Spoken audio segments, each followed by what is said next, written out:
In today's class, we're going to be talking about solving absolute value equations. Now, before we take a look at it, we're going to also talk about just a slight bit about graphing absolute value equations or absolute value functions, just because I do give you some practice.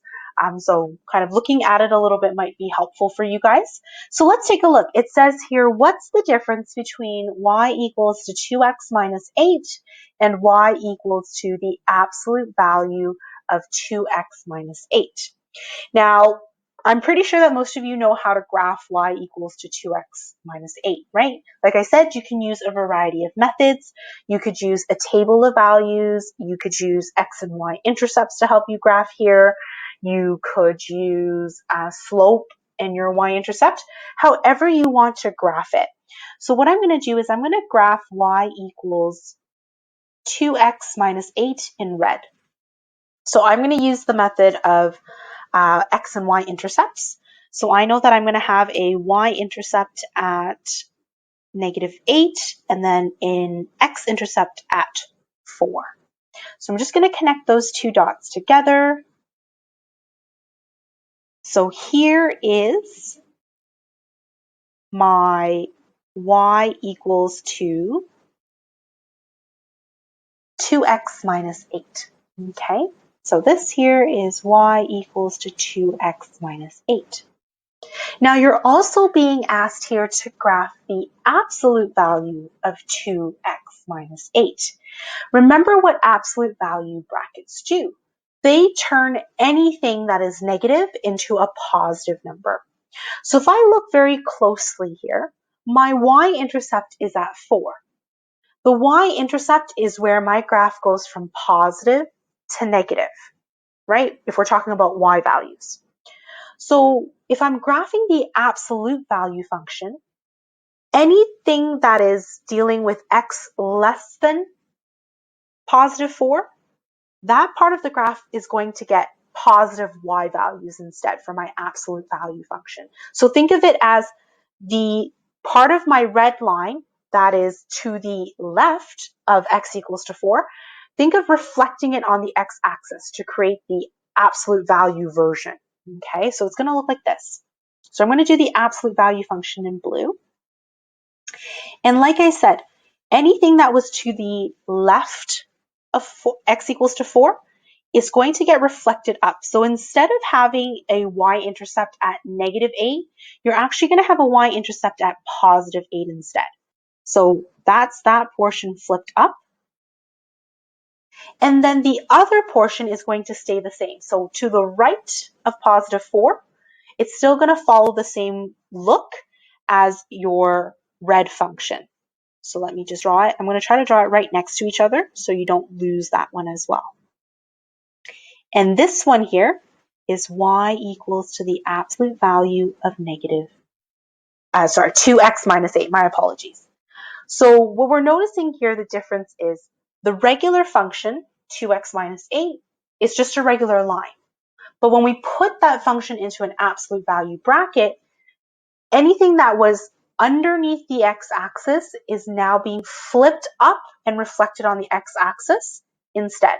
So the absolute value function kind of looks like a V shape. Okay, and the important part here was to notice that my x-intercept, which was x equals to 4, that was a very important point for us to recognize that we have that other half of my absolute value function going up that way. Okay, so like I said, that's graphically speaking about absolute value functions, and you're going to have more practice because I did link a worksheet in the calendar for that. But let's also talk about absolute value equations because we're going to have to use them as well when we solve limits. So I want to introduce it to you guys. So let's take a look at the bottom. Now, I'm not going to do every single question here because I'm going to do some with you already in class, and then I'll cover another few with you in this particular video lesson. So I'm going to do all the examples that are on the right-hand side of this page currently. Now, I want you to remember, absolute value brackets make everything positive. Okay, that's something important you need to recognize. So if I'm solving absolute value equations, technically speaking, you're solving two different equations, and I'll explain to you why.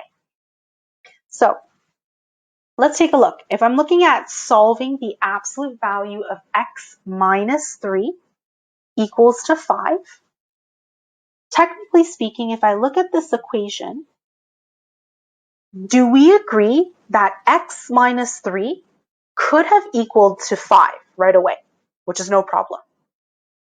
But x minus 3 could have also equaled to negative 5. But because the negative 5 is inside the absolute value brackets, it spits out a positive answer for us. So in reality, you have two possible equations to look at. When x minus 3 gives you negative 5, or when x minus 3 gives you positive 5. Okay, so when you're solving absolute value equations, oftentimes you'll have two separate equations to look at. One where it produces the positive answer and the other where it produces the negative answer. So in this particular case, I'm going to solve for x in both of my equations then. So if I solve for x, I'm going to get x equals to negative 5 plus 3, which is going to give me x equal to negative 2. And then for my second equation, I've got x equals to 5 plus 3, which is going to give me x equal to 8. Now, if you were to check both of your answers, they both would work here. If you plugged negative 2 into your absolute value equation, your final answer would be positive 5. If you plugged in 8 for x in your absolute value equation, the final answer would also equal to 5. You don't need to physically do a check for me here because your variable is contained only within the absolute value bracket, so that's okay.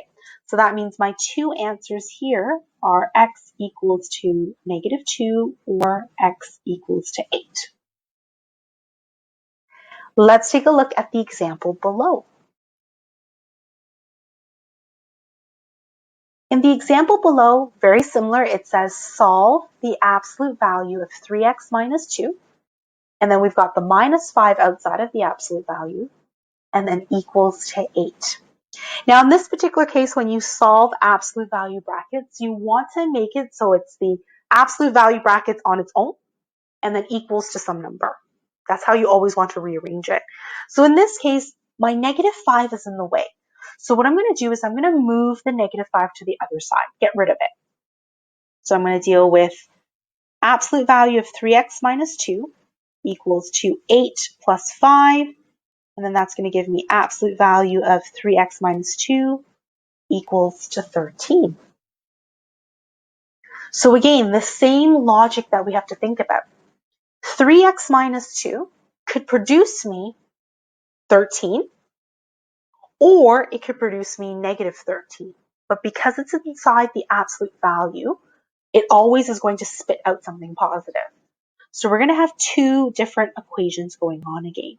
We're going to have our first one where 3x minus 2 is going to give us negative 13. And then we're going to have our second equation where 3x minus 2 could give us something positive instead. So now that we've got our three equations, we're going to go about and solve them just like how we normally did in the previous example. So I'm going to do 3x equals to negative 13 plus 2. That's going to give me 3x equals to negative 11. And then I'm going to divide both sides by 3. And that's going to give me x equals to negative 11 over 3. For my other equation, I'm going to have 3x equals to 13 plus 2. Then I'm going to do 3x equals to 15. And then I'm going to divide both sides by 3. And then I'm going to get x equals to 5. So again, if you were to do a check, both x values would satisfy the absolute value equation that you have there. So that means we have our two answers, x equals to negative 11 over 3, or x equals to 5. And again, you don't have to do any formal check here, for the very reason that your variable, which is x, is only inside the absolute value bracket. So pretty straightforward, but remember, we always like to mix things up. So let's take a look at what happens if I have the variable inside my absolute value bracket, but I also have a variable that's outside now. What's going to occur? So let's take a look.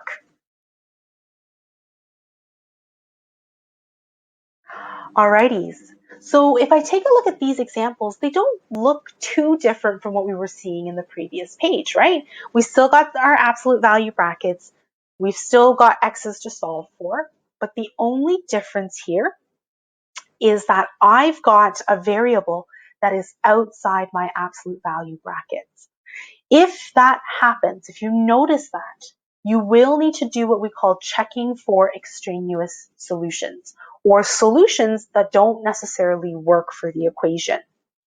So let's take a look at the first example together. So in this example, it says solve the absolute value of 2x plus 12 equals to 4x. Again, before you start solving, you want to make sure that you get your absolute value bracket on its own first, and then everything else on the other side, which it is in this particular case. So if I take a look, I'm going to do absolute value of 2x plus 12 equals to 4x. And the same logic is going to occur now. Whatever is happening inside my absolute value bracket, it could produce me positive 4x, or it could produce me negative 4x instead, right? So we've got those two different possibilities occurring. So I'm going to start off with my first one, which is 12x, oops, not 12x, it should be 2x. Sometimes I misread the absolute value brackets. So this should be 2x plus 12 equals to negative 4x. And then you could also have your second scenario, where 2x plus 12 gives you positive 4x. So essentially what we were doing on the first page, right? Assigning a negative for the answer or a positive for the answer. And now what we're going to do is we're going to solve each of the equations, just like what we were doing. So I'm going to do 2x plus 4x equals to negative 12. That's going to give me 6x equals to negative 12. And then I'm going to divide both sides by 6. And that's going to give me x equals to negative 2. Let's do the same thing for the other one. I've got 2x minus 4x equals to negative 12. Then I've got negative 2x equals to negative 12. And then I'm going to divide by negative 2. If I do that, I'm going to be left with 6 there. Now, in the previous page, we were just able to say, these are the two values that work. But since I have a variable that isn't inside the absolute value brackets here, I need to check my solutions. I know, so much more work, right? So let's take a look. Let's check the first one. You always have to check both, because there have been situations for these types of equations where both x values don't work, and then you kind of stand still there. So let's check x equals to negative 2 first. So I'm going to plug it into my absolute value equation. So I'm going to do 2 times negative 2 plus 12 equals to 4 times negative 2. If I simplify that, I'm going to get 8, or the absolute value of 8, equals to negative 8. Now think logically for a quick second. That doesn't work, right? The absolute value of a number should always give you something positive. So this is no good for us. That means x cannot equal to negative 2. Let's try out x equals to 6 and see if we run into the same issue now. So if I take a look at x equals to 6, I'm going to do the same thing. I'm going to plug it into my absolute value equation. So I'm going to do 2 times 6 plus 12, and then I'm going to do 4 times 6. If I simplify that, I'm going to get absolute value of 24, equals to 24. And if I look at this works. The absolute value of 24 is indeed 24, which means x equals to 6 is your only answer here. So I'm going to do my therefore sentence.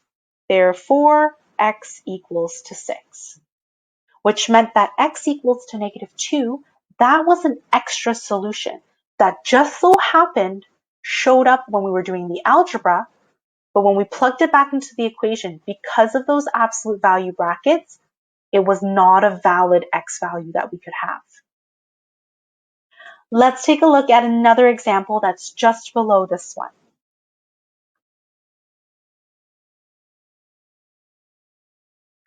All right, so let's take a look at this one. It says 3 times the absolute value of x plus 6 equals to 9x minus 6. And again, it says to check for extraneous solutions because we have a variable that is not inside the absolute value brackets.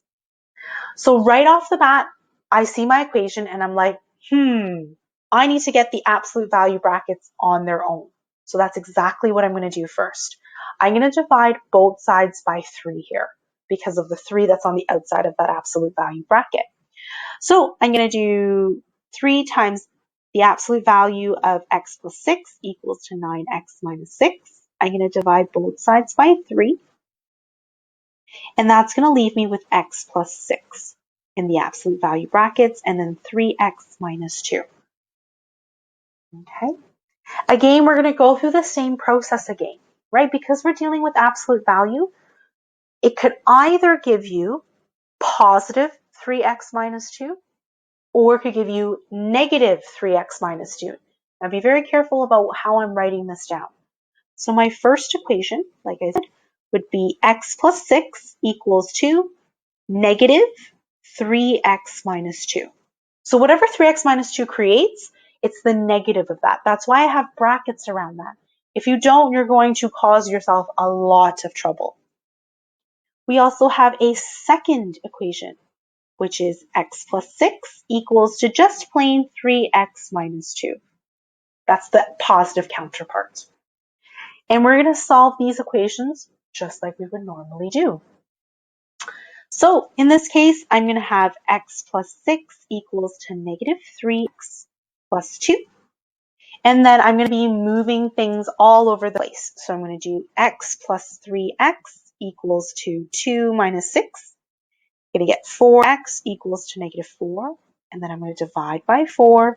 And then I'm going to get x equals to negative 1.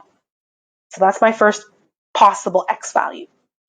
I'm going to do the same thing for equation number 2 now. So I'm going to get x minus 3x equals to negative 2 minus 6. I'm going to get negative 2x equals to negative 4. Then I'm going to divide both sides by negative 2.